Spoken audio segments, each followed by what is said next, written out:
I was looking for. It's this one. He said Indiana seemed to charge too much for home games. I remember seeing an IU versus Iowa game when Randall L. was there and tickets were $40+, and that was 20 years ago. What are they now? I think they're only like $47.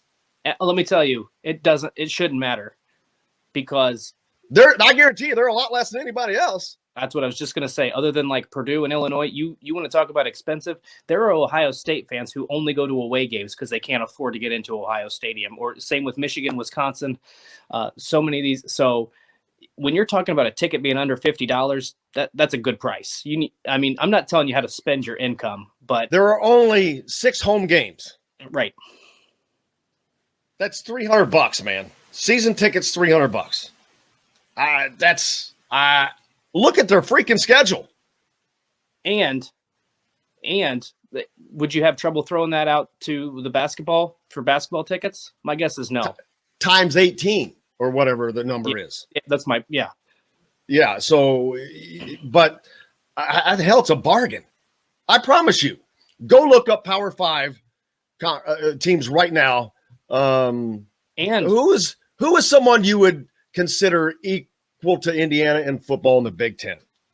In the Big Ten, oh boy, Illinois. Oh no. Let's see what Purdue football season tickets. Here we go. And Indiana does a lot of really good deals too. They usually have like a young alumni deal. Well, that's because they're not getting the people to go. They're just trying to get people into the habit of going. I'm sure I won't be able to pull up pricing because they always like to hide all that crap until the end. But yeah, I'd be curious to see my point on tickets. Was I've been to an LSU game, and back when I went, you couldn't buy the ticket without also making a donation to the LSU. Oh, back in the day, yeah, you had they would use basketball to force you to buy football season tickets because it was so bad. Now they don't. If you want to be honest, if I were an Indiana football fan, I'd get my season tickets now and then hope you can move down a little bit because I really don't think Tom Allen's going to have a problem sustaining success. I'm not saying he's winning the Big Ten every year, but I don't think that he is going to have a problem maintaining success. Here's the thing though, Jim. This is almost like a self-fulfilling prophecy type of thing right here, but he's doing a great job recruiting. He's done a great job hiring his staff and coaching. But I'm telling you right now, if Michigan comes to town, Ohio State comes to town, these big games, and people aren't in that stadium, recruits are going to see that. That's going to have a negative impact on recruiting. There's only so much you can sell, but these players want to play in front of fans that love them. They want to play in front of a sold-out stadium.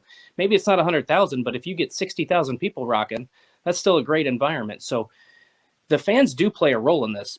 Recruits see it on TV. They don't want to see a completely empty end zone or the student section half full. They want to see places rocking. That helps your recruiting. It's not the end-all, be-all, but if you go through this season and you see a typical Indiana season where the stadium is half empty, that is eventually going to be a problem for Indiana recruiting. And that's where you start to see that slippery slope again, where you might start to see this program digress because Tom Allen just can't sell it anymore. I mean, he's a great salesman. He obviously cares about his players. They care about him.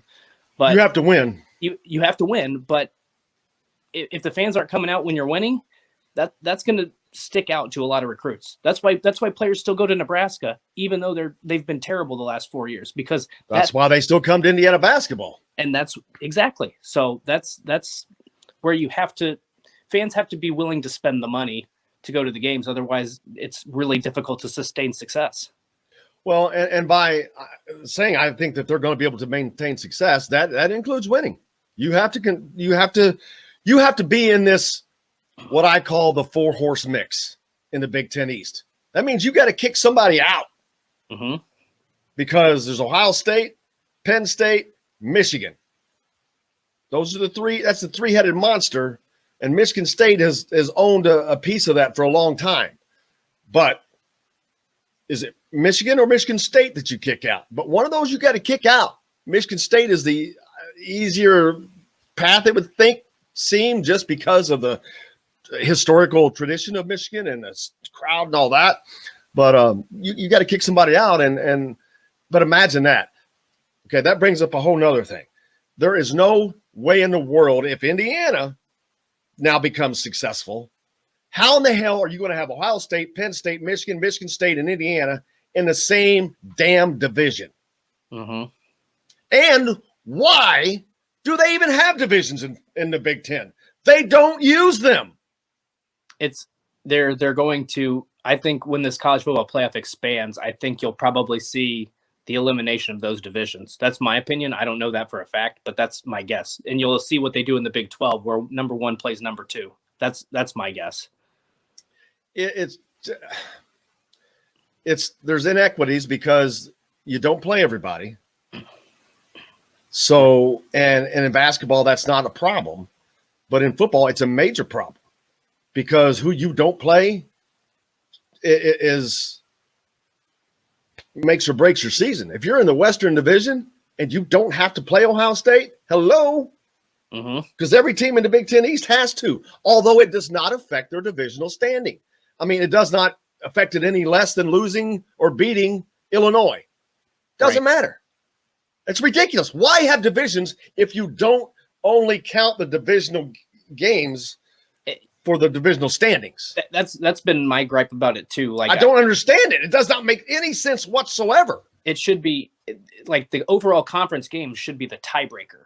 So if you have, a couple, what do you want to say, 4-2 teams in the West or however you want to do that, and you have to determine a champion, then maybe you look at the overall conference record. But you could have somebody draw Ohio State, Penn State, and Michigan theoretically in the crossover, and then another team draws Michigan State, Maryland, and Rutgers, and maybe that Team X beats Team Y, but Team Y still gets to go to the Big Ten championship game because they had the easier crossover schedule. I mean, it just doesn't make any sense to me. You need to do that thing based on divisions, but the Big Ten, I don't think the Big Ten is going to change that anytime soon.